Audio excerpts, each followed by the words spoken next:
You're gonna have to go after me. Okay.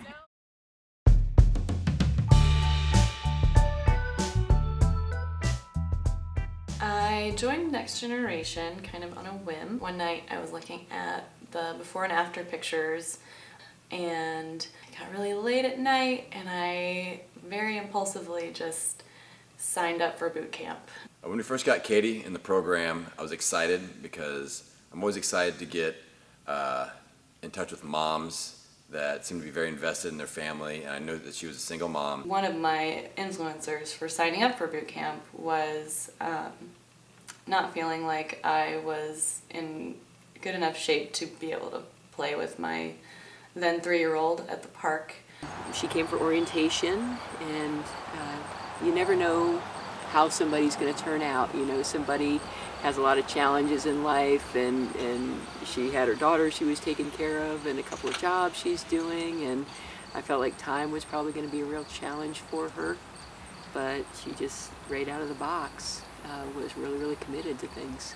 Usually the challenge with moms, they are used to sacrificing anything and everything for the family, for their kids, and getting them to realize that investing some, what I call me time, in their own health, getting as healthy as possible so they have energy to play with their kids and just go day to day and live long, healthy, high quality lives. That's the main hurdle, and Katy came in super focused. You know, she came in and just was very coachable, excited about the program, super positive attitude, and really hasn't looked back since day one. She had a tremendous boot camp and just kept on marching up that board to where, 90 pounds later now, she looks like a completely different person. You can do it is the biggest thing that I would say about doing this program as a single parent. There are certain things you'll have to do that other 2-parent families don't have to worry about as much, and that main thing is childcare. But you have to utilize your village, and I definitely did a lot of that, and the support that I had for it was amazing. The best part of this experience is not just making new friends, but bringing new aspect to friendships I already had. Like my friend Kristen, we've been friends for years before we both joined in GPT.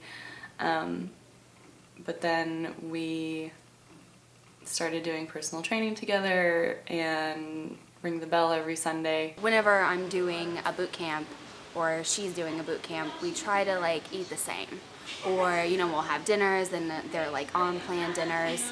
Or we end up cheating a lot. But, she's always super supportive. If I tell her I have a bad weigh-in, she's like, okay, this week, no cheats. She'll send me text messages, no cheats, all caps. So she's super supportive.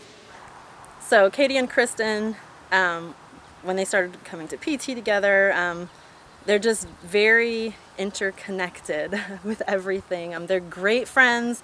It seems to me that they are a great support system for each other in life, but with fitness as well at the gym. Even to the point where some weeks their weights would be their weights would be very similar and close. So one of the really cool things about Katy's transformation experience is that she's been very steady and very positive. I can tell she kind of has the end goal in mind. I think my aha moment came a little bit later in the game than I would have expected. And it was after I had lost maybe 50 pounds, almost a little over halfway on my total weight loss. But it is when I started thinking about my goal in terms of strength. A lot of people freak out about getting in there and weighing in, and she always just kind of has Sagan with her. And I think she knows she's doing things that are good for her and good for her daughter, and having Sagan there with her for the weigh-ins just keeps her grounded. I feel like she knows, okay, the big picture, I might have had a slip up this week and I might be up 2 pounds, but really I'm still down 90, so I'm doing pretty good. you know. Something that's really interesting is that I started the boot camp thinking solely about weight loss, but then, and really only about losing maybe 40 or 50 pounds. But as you hit your goals change. They get bigger, and you realize that they're attainable, and that part is what's really amazing. And now that I'm pretty much stable at the weight that I am now, I still have goals. Michelangelo had a saying. He talked about when he was doing his sculptures, he says he saw the angel in the marble and he carved until he set him free.